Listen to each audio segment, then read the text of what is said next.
Hola a todos. Ya hemos visto el estudio dinámico de un cuerpo que descansa sobre una superficie horizontal.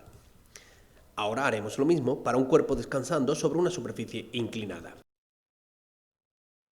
En primero de bachillerato no se estudia la dinámica de rotación, por lo que situaciones como la que se muestran en la imagen no las vamos a estudiar. Nosotros nos ceñimos única y exclusivamente al estudio de la dinámica de traslación. Pues vamos a ello. En primer lugar, vamos a repasar rápidamente el análisis dinámico de un cuerpo que descansa sobre una superficie horizontal. Sobre esa masa actuará la fuerza-peso dirigida verticalmente hacia abajo. Este cuerpo se encuentra en reposo y eso nos implica que la suma de las fuerzas que sobre él actúan debe de ser cero, tal y como se establece en el primer principio de la dinámica. Eso será posible gracias a la presencia de la normal. Esta fuerza, que es una fuerza de ligadura, hará posible que el sumatorio de fuerzas que actúan sobre este bloque sea cero.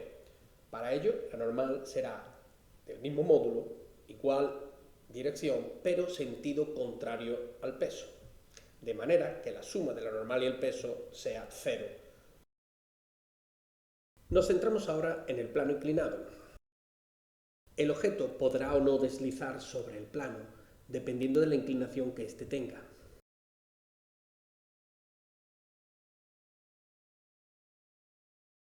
Consideremos una masa m sobre un plano con una inclinación alfa y consideremos que el bloque no se desliza. Sobre el cuerpo actuará la fuerza peso dirigida verticalmente hacia abajo. Como el bloque no se desliza, estamos en estática, por lo que estamos dentro de lo que nos describe la primera ley de Newton o primer principio de la dinámica. Es decir, la suma de las fuerzas que actúan sobre el bloque debe de ser cero. Necesitamos la elección de un sistema de ejes que sea apropiado para entender bien la aplicación de este principio. Para ello elegimos el eje X paralelo al plano y el Y, pues, perpendicular a dicho plano.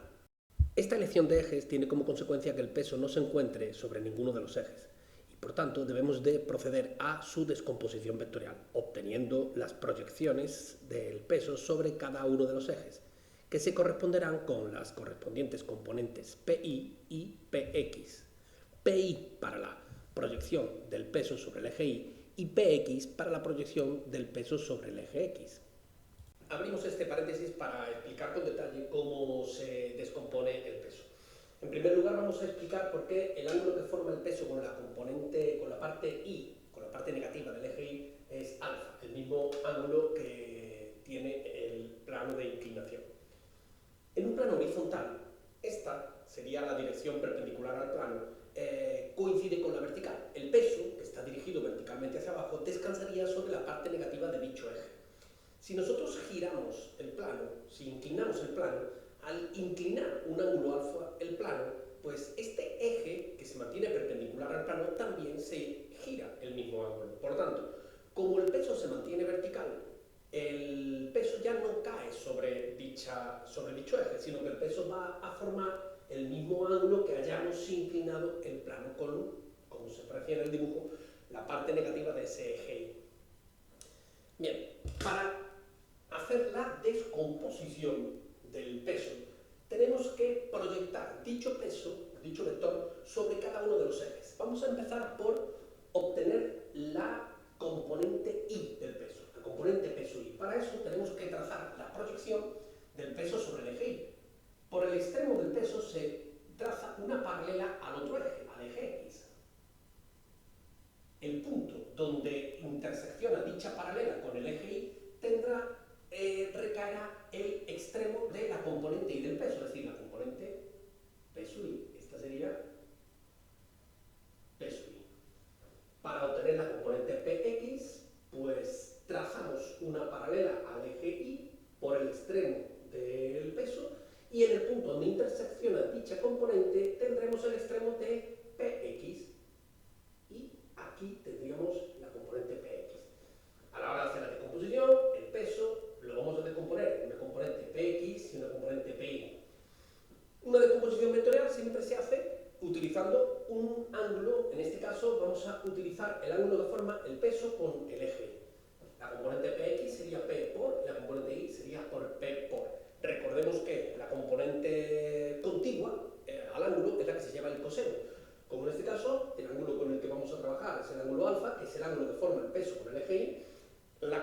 componente y es la que se lleva el coseno de alfa. Por tanto, la componente x se llevaría el seno de alfa. De esa manera, sustituyendo P como el producto de la masa por la larga, tendríamos que Px es mg seno de alfa y Pi igual a mg coseno de alfa. Esta es la forma en la que se lleva a cabo la descomposición del peso. Aplicando esto, obtenemos Pi como P coseno de alfa, es decir, mg coseno de alfa, y Px como mg seno de alfa, donde alfa es el ángulo de inclinación del plano. La componente y del peso empuja el bloque contra la superficie del plano. Tanto si se desliza el bloque como si no lo hace, en el eje Y no habrá movimiento, por lo que el sumatorio de fuerzas en dicho eje debe de ser cero. Esto se conseguirá gracias a la acción de la normal.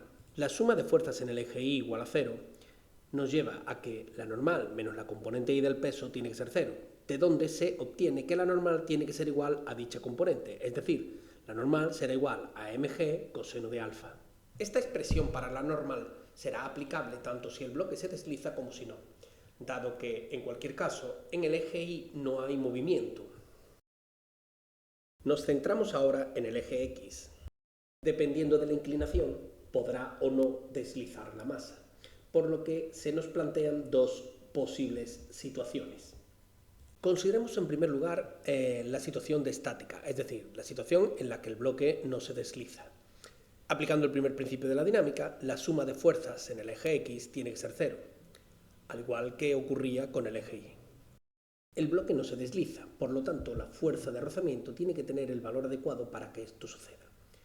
De manera que Px menos Fr debe ser cero, cumpliendo así el primer principio de la dinámica.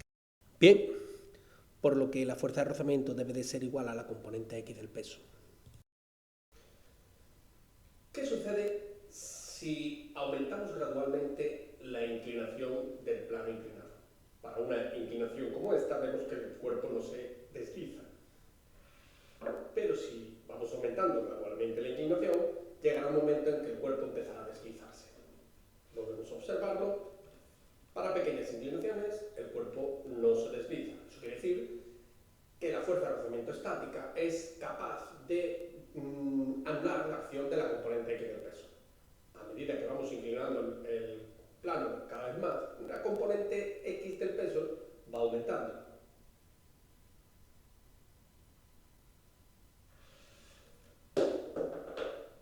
Bueno, hemos comprobado que efectivamente llegará a un determinado valor del ángulo de inclinación, a partir del cual el cuerpo ya no se puede mantener en estática y comienza a deslizarse. El valor máximo que puede alcanzar la fuerza de rozamiento estática es igual al producto del coeficiente de rozamiento estático por la normal. En nuestro caso, la normal es igual a mg coseno de alfa, ya que coincide con P sub i. Así pues, la fuerza de rozamiento estática, es decir, mg seno de alfa, debe de ser menor o igual al producto del coeficiente de rozamiento estático por la normal, es decir, nu estático por mg coseno de alfa, tal y como aparece en la ecuación. Así pues, simplificando esta expresión y pasando el coseno al término de la izquierda dividiendo, obtenemos que la tangente de alfa debe de ser menor o igual que el coeficiente de rozamiento estática, condición que se debe de cumplir para que el bloque no se deslice.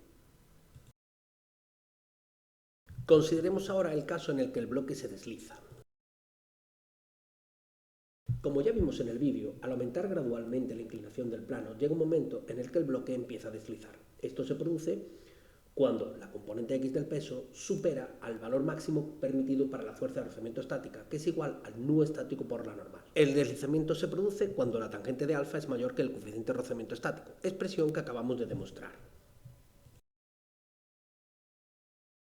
Al deslizar el bloque, la fuerza de rozamiento que actúa será la fuerza de rozamiento dinámica, cuyo valor sabemos que viene determinado por el producto del coeficiente de rozamiento dinámico por la normal. Normal, que ya sabemos, es igual a la componente Y del peso. Por tanto, la fuerza de rozamiento será igual a nu dinámico por el producto de mg coseno de alfa, como se recoge en la ecuación. La fuerza de rozamiento dinámica se opone siempre al deslizamiento, por lo que actúa en sentido contrario del movimiento. Actuará en este caso en sentido contrario a la componente x del peso. El sumatorio de fuerzas en el eje x será igual al producto de la masa por la aceleración, aplicando el segundo principio de la dinámica. Por lo que la componente x del peso, px, menos la fuerza de rozamiento, será igual al producto de la masa por la aceleración. Sustituyendo px y fr por las expresiones que ya tenemos para ellas, obtenemos la ecuación que aquí se muestra. El análisis dinámico del bloque deslizándose por un plano inclinado nos lleva a esta expresión.